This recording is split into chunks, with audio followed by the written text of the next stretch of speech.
Louvado seja o nosso Senhor Jesus Cristo, para sempre seja louvado.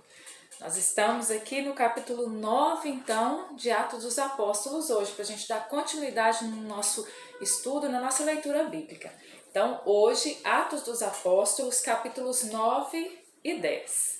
Rezemos juntos, então, pelo sinal da Santa Cruz. Livrai-nos, Deus nosso Senhor, dos nossos inimigos, em nome do Pai, do Filho e do Espírito Santo. Amém.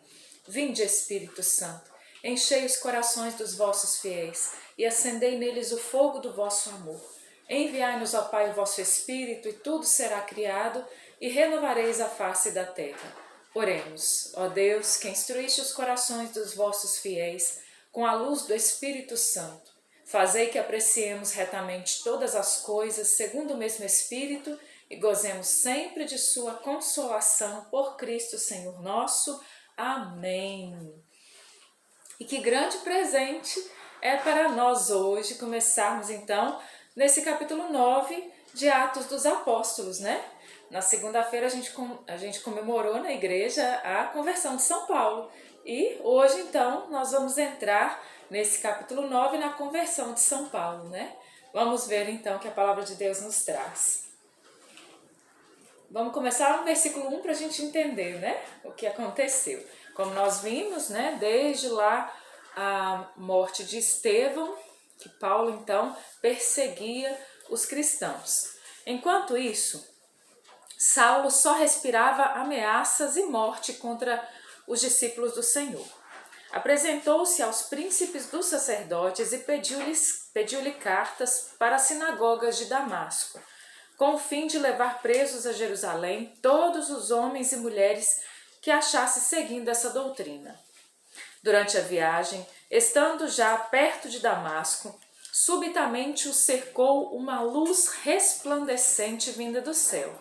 Caindo por terra, ouviu uma voz que lhe dizia: Saulo, Saulo, por que me persegues? Saulo disse: Quem é, Senhor?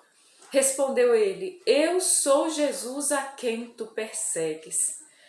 Então, aqui se dá a conversão de São Paulo. São Paulo, ali no caminho de Damasco, né? Indo de Jerusalém para Damasco para prender os cristãos. Paulo que respirava ameaças e morte contra os cristãos, ele então se encontra com Jesus no caminho, de Damasco. E Jesus que aparece para ele numa luz brilhantíssima e que diz: Por que me persegues? E ele pergunta: Quem és? Jesus se revela para ele: Eu sou Jesus a quem você persegue, né? Então no versículo 6, então trêmulo e atônito, ele disse: Senhor, que queres que eu faça? Respondeu-lhe o Senhor: Levanta-te, entra na cidade, aí te será dito o que deves fazer. Os homens que o acompanhavam enchiam-se de espanto, pois ouviam perfeitamente a voz, mas não viam ninguém. Saulo levantou-se do chão. Abrindo, porém, os olhos não via nada, ficou cego. Tomaram-no pela mão e introduziram-no em Damasco, onde esteve 3 dias, sem ver, sem comer e sem beber. Havia em Damasco um discípulo chamado Ananias. O Senhor, numa visão, lhe disse: Ananias. Eis-me aqui, Senhor, respondeu ele. O Senhor lhe ordenou: Levanta-te e vai à rua direita e pergunta em casa de Judas por um homem de Tarso, chamado Saulo. Ele está orando. Este via numa visão um homem chamado Ananias entrar e impor-lhe as mãos para recobrar a vista. Ananias respondeu: Senhor, muitos já me falaram deste homem, quantos males ele fez aos teus fiéis em Jerusalém. E aqui ele tem o poder dos príncipes dos sacerdotes para prender todos aqueles que invocam o teu nome. Mas o Senhor lhe disse: Vai, este homem é para mim um instrumento escolhido, que levará o meu nome diante das nações, dos reis e dos filhos de Israel. Eu lhe mostrarei tudo o que terá de padecer pelo meu nome. Ananias foi entrou na casa e, impondo-lhe as mãos, disse: Saulo, meu irmão, esse Jesus que te apareceu no caminho, enviou-me para que recobres a vista e fiques cheio do Espírito Santo. No mesmo instante, caíram dos olhos de Saulo umas como que escamas, recuperou a vista, levantou-se e foi batizado. Depois tomou alimento e sentiu-se fortalecido. Demorou-se por alguns dias com os discípulos que se achavam em Damasco. Imediatamente começou a proclamar nas sinagogas que Jesus é o Filho de Deus. Gente, que coisa, né? O homem que sai de Jerusalém para prender os cristãos, que odiava os cristãos, de repente esse homem se encontra com o Deus dos cristãos, se encontra com Jesus Cristo no caminho. E aquele homem então recebe a oração, recebe o Espírito Santo, é batizado, é um recém-convertido e começa a pregar Jesus nas sinagogas. Foi com uma intenção e Deus mudou completamente a intenção daquele coração. Nós pedimos a graça de uma conversão radical para nós, para os nossos e para o mundo inteiro. Uma conversão que seja capaz de mudar completamente as intenções más do nosso coração em intenções de evangelizar até os confins da terra. Todos os seus ouvintes pasmavam e diziam: Este não é aquele que perseguia em Jerusalém os que invocam o nome de Jesus? Não veio para cá para levá-los presos aos sumos sacerdotes?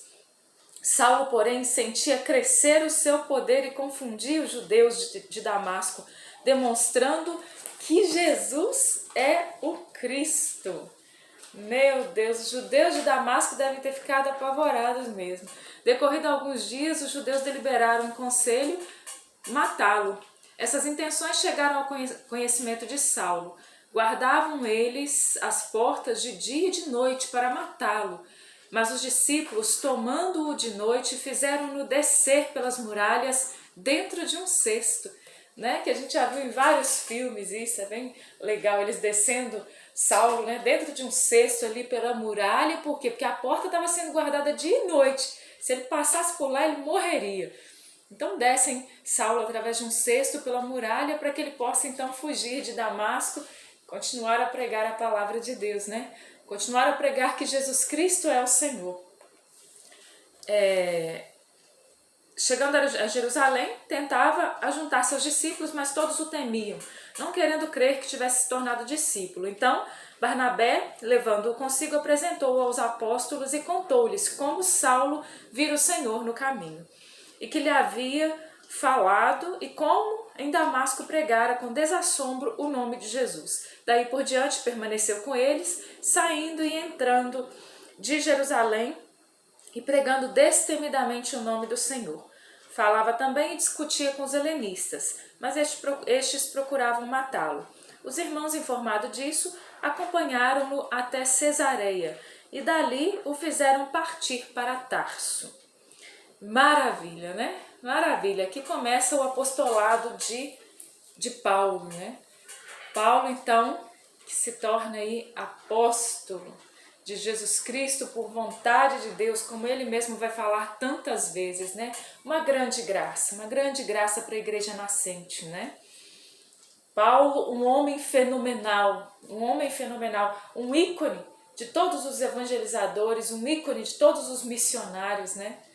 Um exemplo que faz arder o nosso coração, né? Esse homem que então nós veremos aqui a partir de agora, né? Através dos Atos dos Apóstolos, nós veremos um homem incansável na pregação do Evangelho, de cidade em cidade, né? De povoado em povoado, de pessoa em pessoa, de sinagoga em sinagoga, vai pregando o Evangelho, né? No versículo 31, a igreja gozava então de paz em toda a Judéia, Galiléia e Samaria. Estabelecia-se ela, caminhando no temor do Senhor, e a assistência do Espírito Santo a fazia crescer em número. Pedro, que caminhava por toda parte, de cidade em cidade, desceu também aos fiéis que habitavam em Lida. Ali achou um homem chamado Enéas, que havia 8 anos jazia paralítico no leito. Disse-lhe Pedro: Enéas, Jesus Cristo te cura, levanta-te e faze tua cama. Levantou-se imediatamente. Viram todos os que habitavam em Lida e Sarona e converteram-se ao Senhor.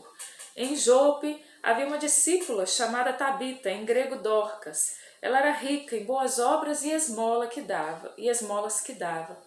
Aconteceu que ela adoeceu e faleceu, e Pedro chega então diante daquela mulher, ele ressuscita, né, aquela mulher, Tabita, em grego Dorcas, ela que era muito boa ali, ela morta, as viúvas traziam ali diante de Pedro seus vestidos e mostravam para Pedro quantos vestidos ela havia feito para elas, né, uma mulher muito boa, muito querida, muito amada. Então eles intercedem, eles vão diante de Pedro e pedem, né, que Pedro então vá até lá, e Pedro ressuscita aquela mulher e é uma grande festa, né? Por onde Pedro vai indo, né? Onde a igreja de Cristo vai chegando, e aqui de uma forma especial na pessoa de Pedro, as graças vão acontecendo, né? E o evangelho vai então se difundindo e a igreja vai crescendo. Esse fato, né? O fato dessa ressurreição, dessa ressuscitação, espalhou-se por toda a Jope e creram no Senhor. Pedro permaneceu ainda muitos dias em Jope, em casa de um curtidor chamado Simão. No capítulo 10, então, misturei aqui centurião com 10. No capítulo 10, vem falar do centurião, né, de Cornélio, que era o centurião. E aqui nós entramos numa outra cena maravilhosa, porque Cornélio, um homem pagão, um centurião, mas que era um homem religioso, era um homem temente a Deus, ele e a sua casa, dava muitas esmolas ao povo, orava constantemente, era um homem de fé. Ele viu ali em oração, numa visão, ele viu aproximar-se dele um anjo de Deus e o chamar: Cornélio. Cornélio fixou nele os olhos e, possuído de temor, perguntou: o que há, Senhor? E o anjo então replicou: as tuas orações e tuas esmolas subiram à presença de Deus como uma oferta de lembrança. Agora envia homens a Jope, faz vir aqui um certo Simão que tem por sobrenome Pedro. Então, um anjo aparece ali em oração a Cornélio e fala para ele buscar Pedro, né?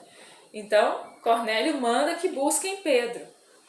Então, vão lá e fazem isso, né? Os servos dele vão e buscam Pedro. Mas enquanto isso acontece, né? Enquanto Cornélio ora, aparece o anjo e ele manda que busquem Pedro, Pedro também estava ali no terraço da casa, né? Da casa desse Simão, onde ele estava, e ali ele tem uma visão.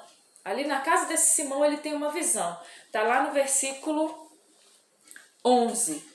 Viu o céu aberto e descer uma coisa parecida como uma grande toalha que baixava do céu à terra, segura pelas 4 pontas. Nela havia de todos os quadrúpedes, dos répteis da terra e das aves do céu. Uma voz lhe falou: levanta-te, Pedro, mata e come. Disse Pedro: de modo algum, Senhor, porque nunca comi alguma coisa profana ou impura. Esta voz lhe falou pela segunda vez: o que Deus purificou não chames tu de impuro. Isso se repetiu 3 vezes e logo a toalha foi recolhida do céu, recolhida ao céu. Então, Deus vem aqui quebrar esses paradigmas religiosos de Pedro, né? Esses paradigmas judaizantes que não poderiam continuar dentro da realidade do cristianismo, né? Não era a proposta de Deus, não era, na verdade, a proposta do evangelho, né? Então, Deus vem quebrar, mostrando ali uma toalha com esses animais, que Pedro nunca tinha comido, animais considerados impuros para os judeus, e Deus diz a ele: Pedro, não chames tu de impuro que eu purifiquei. Na verdade, Deus estava preparando o coração de Pedro para receber então Cornélio, para poder, na verdade, entrar na casa de Cornélio, né? Porque os pagãos eram considerados impuros e o povo de Deus não podia nem entrar na casa de um pagão, né? Mas os cristãos não, os cristãos precisam ir, os cristãos precisam evangelizar, eles precisam avançar. Então, o Espírito Santo já vem quebrar esses paradigmas para que a igreja nascente pudesse ir aos confins da terra. Porque, na verdade, Jesus Cristo não veio somente para os judeus, mas ele veio para todos nós, né?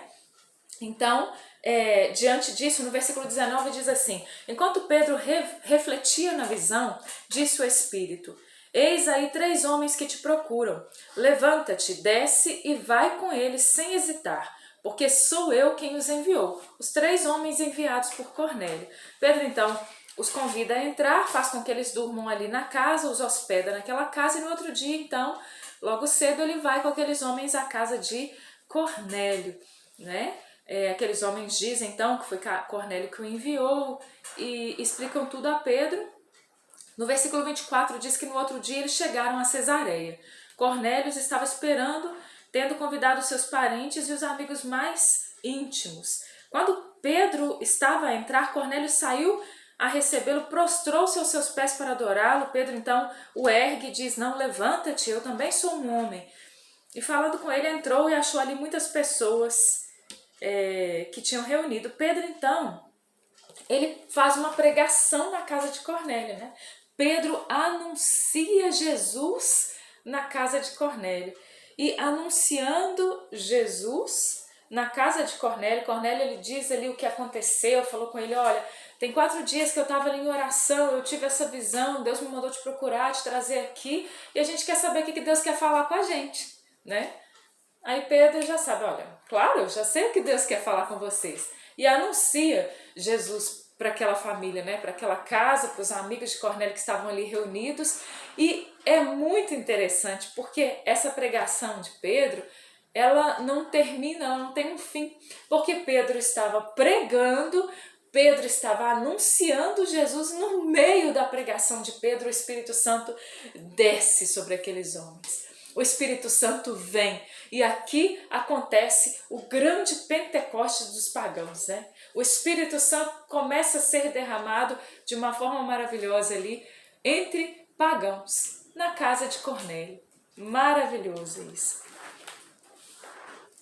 E é interessante que Pedro, eu vou tomar aqui os versículos 34 a 36, para a gente ver que Pedro havia entendido aquilo que o Senhor tinha falado a ele, né? Pedro então tomou a palavra e disse: em verdade reconheço que Deus não faz distinção de pessoas, mas em toda nação lhe é agradável aquele que o temer e fizer o que é justo. Deus enviou a sua palavra aos filhos de Israel, anunciando-lhes a boa nova da paz por meio de Jesus Cristo.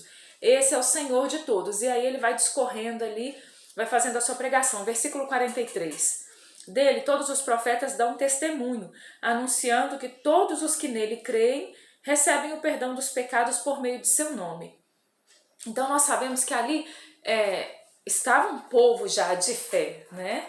Aqui vem dizer que Cornélio já era um homem piedoso, já era um homem bom e já era um homem temente a Deus. Pedro vai pregando e diante daqueles corações não houve nenhuma resistência à palavra, não houve nenhuma resistência ao que Pedro estava pregando, pelo contrário, eles estavam acolhendo aquela palavra, eles estavam recebendo aquele anúncio, eles estavam aceitando de todo o coração a pessoa de Jesus, eles estavam ali verdadeiramente compungidos no íntimo do coração. Eles estavam abertos, completamente abertos ao Evangelho, né? Aquela pregação que Pedro fazia, estando Pedro ainda a falar, versículo 44. Não tinha terminado a pregação, o Espírito Santo desceu sobre todos os que ouviam a santa palavra. Os fiéis da circuncisão que tinham vindo com Pedro profundamente se admiraram, vendo que o dom do Espírito Santo era derramado também sobre os pagãos. Pois eles ouviam falar em outras línguas, os ouviam falar em outras línguas e glorificar a Deus. Então Pedro tomou a palavra: porventura pode-se negar a água do batismo a estes que receberam o Espírito Santo como nós? E mandou que fossem batizados em nome de Jesus Cristo. Rogaram-lhe então que ficasse com eles por alguns dias. Então Pedro percebe logo que não era possível negar o batismo aos pagãos. Pedro percebe logo que o Evangelho era também para eles, né? É interessante a gente ver que essa graça, ela chega ali diante do Papa, né? Pedro, que é o primeiro Papa da Igreja, Tu és Pedro, sobre essa pedra edificarei a minha igreja, e as portas do inferno não prevalecerão contra ela. Diante do Papa ali, diante de Pedro, acontece então esse Pentecostes dos estrangeiros, né, dos pagãos. O Espírito Santo é derramado de uma forma inesperada, eles de forma alguma esperavam, né?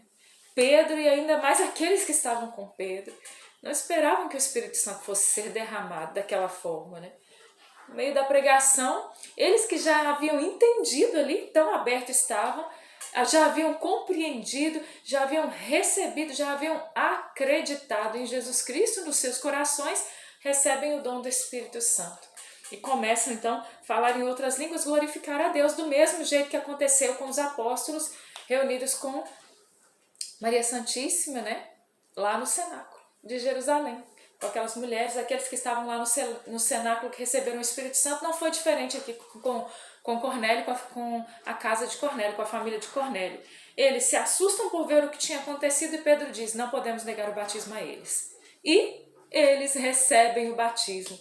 E eles se tornam cristãos.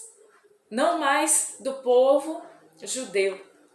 Esse povo se torna cristão, os pagãos, né? Que grande graça, para que então o Evangelho pudesse se difundir, para que a pessoa de Jesus Cristo pudesse ser anunciada a toda a face da terra. Gente, é maravilhoso, não é verdade? É maravilhoso. Bendito seja Deus pela conversão de São Paulo, bendito seja Deus pela igreja nascente, bendito seja Deus por Pedro, bendito seja Deus pelo Espírito Santo que moveu e move os corações, as almas. Bendito seja Deus pelo Espírito Santo que anima a igreja, pelo Espírito Santo que faz com que o Evangelho se torne vivo no coração das pessoas, pelo Espírito Santo que faz com que a igreja seja viva, pelo Espírito Santo que continua suscitando missionários, continua chamando crianças, adolescentes, jovens, adultos, idosos, pelo Espírito Santo que continua convencendo e convertendo. Bendito, louvado e adorado seja o Senhor. Pai nosso que estais no céu, santificado seja o vosso nome. Venha a nós o vosso reino, seja feita a vossa vontade, assim na terra como no céu. O pão nosso de cada dia nos dai hoje. Perdoai-nos as nossas ofensas, assim como nós perdoamos a quem nos tem ofendido. Não nos deixeis cair em tentação, mas livrai-nos do mal. Amém. Ave Maria, cheia de graça, o Senhor é convosco. Bendita sois vós entre as mulheres, bendito é o fruto do vosso ventre, Jesus. Santa Maria, Mãe de Deus, rogai por nós, pecadores, agora e na hora da nossa morte. Amém.